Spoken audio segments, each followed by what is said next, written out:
Hi there, Taurus. Welcome to your weekly reading. Um, Honestly, I did all the other signs, so the other the other four signs earlier.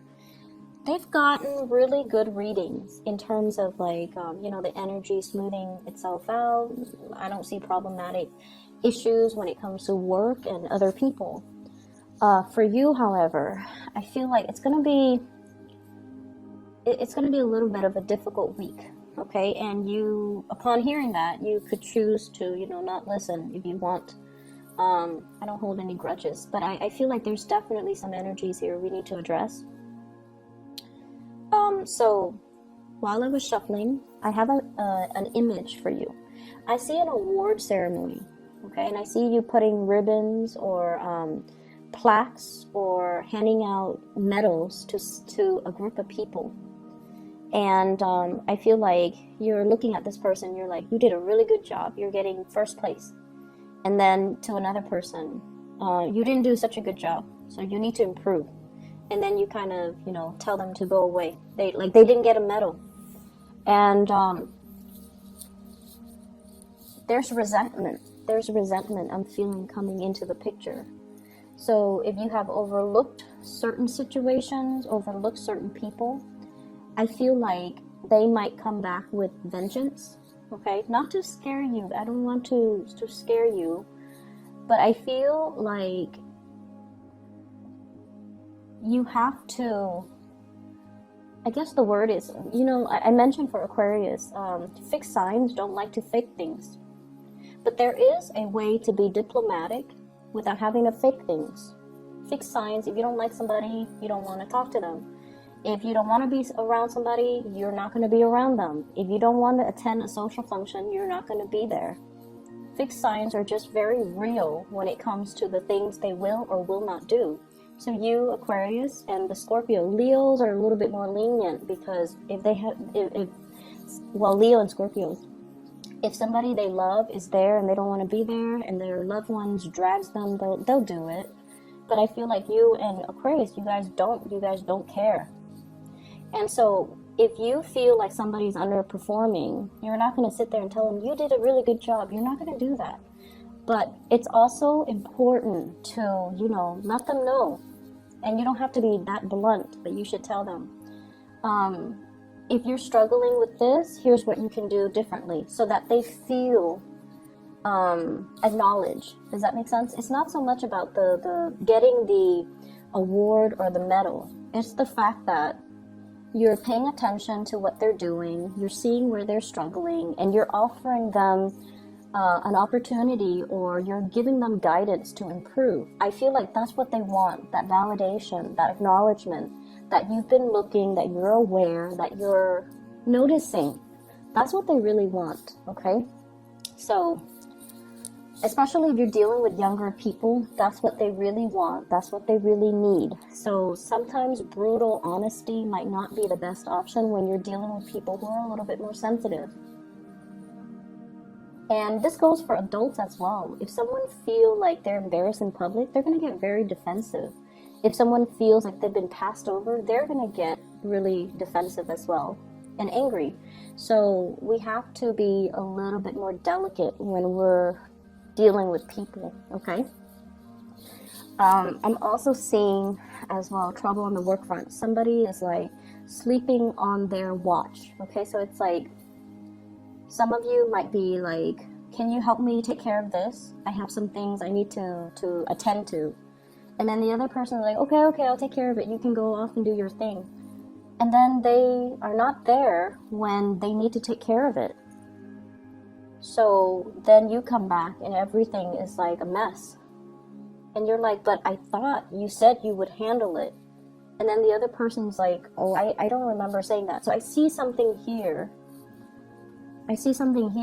About somebody making promises that they'll take care of a certain aspect.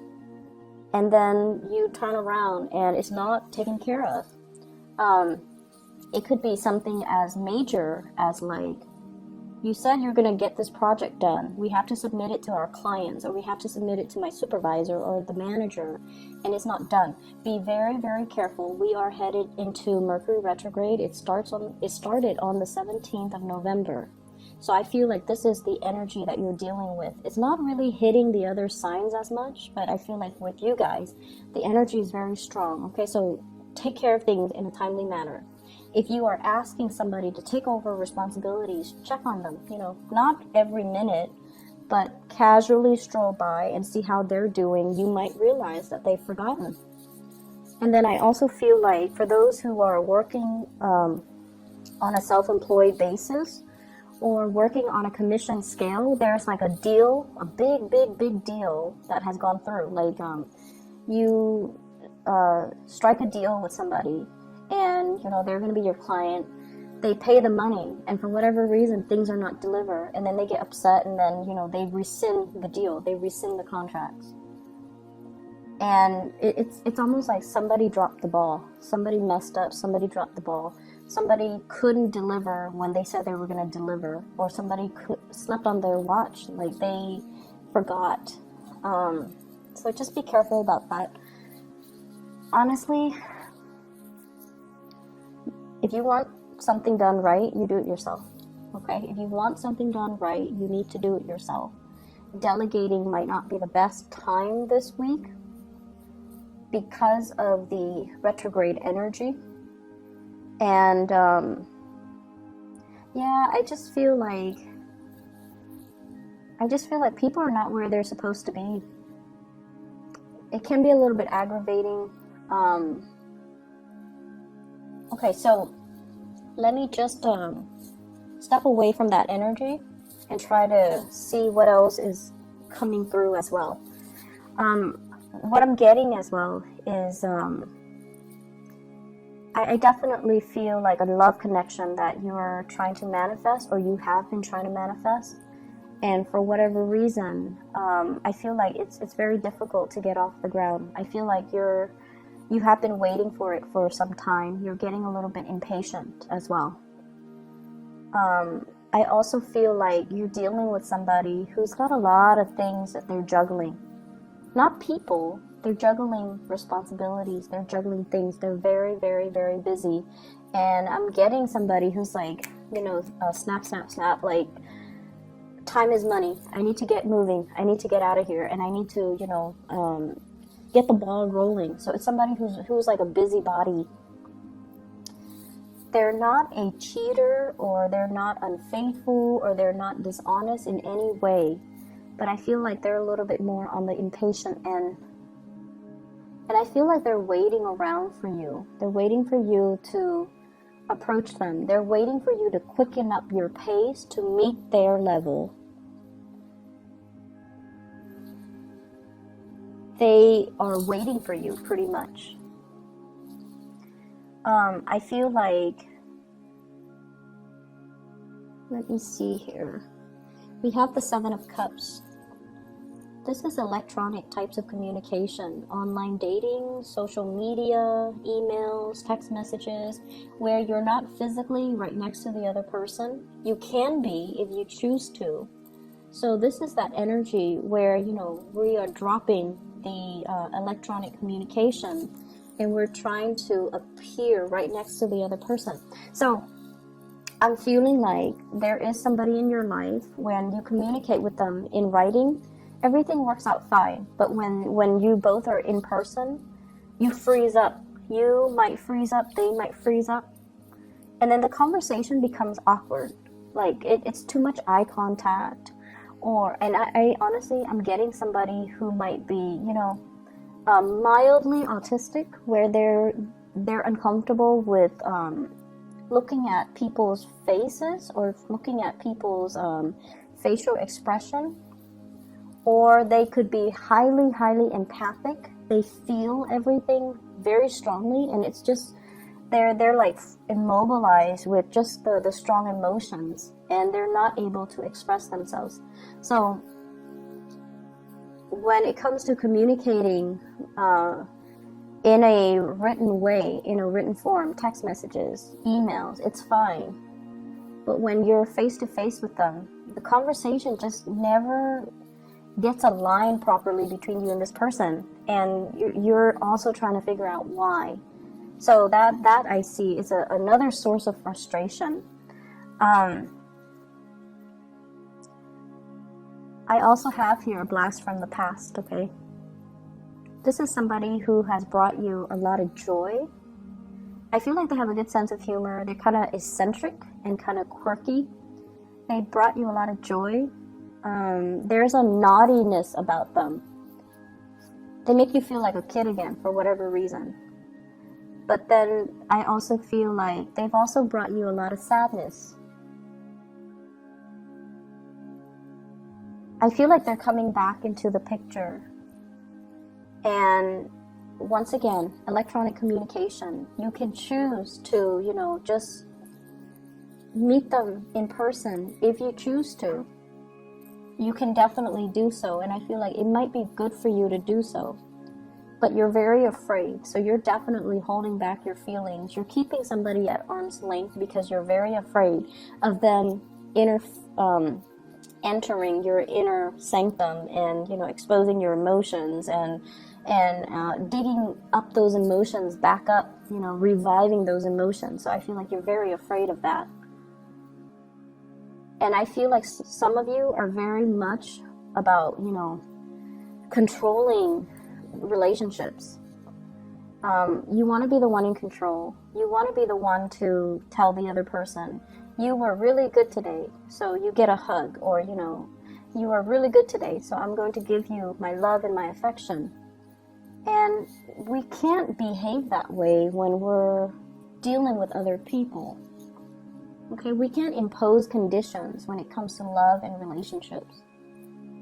So be very careful about that, okay? Withholding love and affection when the other person doesn't do something that you want, or giving love and affection when they do something right. Like, we can't do that to another person. It creates a lot of confusion. It can also stunt the relationship, and it's not a good way to behave. We can't really love with strings attached like that. So I feel like that's what's really happening in your relationships, where you want things a specific way, you want things a certain way, and then when the other person doesn't behave in that way, you withhold love and affection. And then when they do finally do what you want, then you shower them with so much love and attention. And then they're confused. They're constantly going through this emotional roller coaster with you. And sooner or later, they're going to get off that emotional roller coaster. Sooner or later, they're going to choose, maybe the merry-go-round, where things are a little bit more predictable, not as interesting, but a lot more stable. So I feel like somebody is in the process of moving away because they can't be in that roller coaster anymore. And when they move away, you might try to draw them back in. I'm seeing somebody throwing stones, like to get somebody's attention. So let's be a little bit more loving with the way that we deal with people. And let's be a little bit more attentive and delicate with the way that we offer love, compassion, and attention, okay? Yes, some people don't, we all have people that annoy us, but I feel almost like it's almost like on a human level, we need to afford each other with certain amounts of, dignity and respect and compassion. And I feel like that's what's really missing in this reading. And I hate, lecturing, and I feel like, not all Taurus people are like this, but there's something happening here where it's forcing you to re-examine these things, okay? And like I said before, a lot of fixed signs, you don't like to fake it. You don't like to fake it. If you don't like somebody, you're not going to hang out with them. You're just not going to be around them. And when they talk, you might just, walk away. Scorpios are really good at doing that. And it's funny watching a Scorpio, like somebody enters their circle, they don't really care about that person, and then they never give that person eye contact, and mid-sentence they'll walk away. And I feel like, you guys are not that extreme, but you definitely have some people you don't like, and I feel like they want that validation. So it wouldn't hurt to, give them a little bit of attention, just to make their day. Just so that they feel validated, okay? Let me see if there's anything else coming in here. So I do feel as well. I mentioned with the Capricorn, they're going to a gathering and they're like the wallflower. They're the wallflower. So like they're invited to these gatherings, but they choose not to engage in the festivities because they just feel like, I'm just going to watch, I'm just going to see what everybody's doing, and I'm okay with that. Capricorns are very independent. They're okay with, just being the outsider looking in. But I feel like with you guys, you want more attention. You want to be more involved. You want to be kind of, you definitely want more of that social cohesion. And I feel like this week, that might not be there. People are caught up in their own things. People are dealing with a lot of things in their life. So you might feel a little bit like kind of left out. And it's not so much that, it's not the intention of other people. It's just, I feel like they might have trouble connecting to you, okay? Emotionally, they might have trouble connecting to you. You guys definitely have your walls up regarding who you let in, who you shut out. And it's going to be very apparent to you. I feel like the consequences of that will be very apparent to you. And so the advice is, you really want to make sure you shut out the right people and you let the right people in. And we definitely need to, give ourselves without strings attached, without conditions. We need to learn to be a lot more open-hearted with our heart and our compassion and things like that, okay? I'm also seeing a lot of spending. Just be careful. Some of you might need things fixed around the house, okay? So I feel like you're saving up for that, or you might need like somebody to fix the roof. We are headed into the rainy season. The rains are going to start coming, so you might need to clean out your gutters. You might need to get a roofer. You might need to, do another coat of paint on your house, on the exterior. But I definitely see some home repairs. And you're crunching the numbers. You're trying to find the best contractors as well. So that's on the more mundane level, but I feel like it's important, so it needs to be said. I'm going to leave it at that. I just feel like this week, compassion will go a long way. Compassion will go a long way. I do feel as well, big financial windfall coming for you guys for a job well done. I see you as well doing a lot of volunteer work. And I feel like it's great for the soul. So like I said, not all Taurian people are going to be dealing with this. But for some of you that are dealing with this, the energy is going to be a little bit difficult. I hope the reading is helpful. I hope it resonates either way, okay? And like I said, my disclaimer was it's not going to be an easy week. And if you're okay with that, keep watching. If not, then, you might have already stopped watching by now. But I don't like to sugarcoat my reading. I wish you all the best regardless, and have a wonderful time celebrating with your family. Take care and stay safe. I will talk to you guys next week.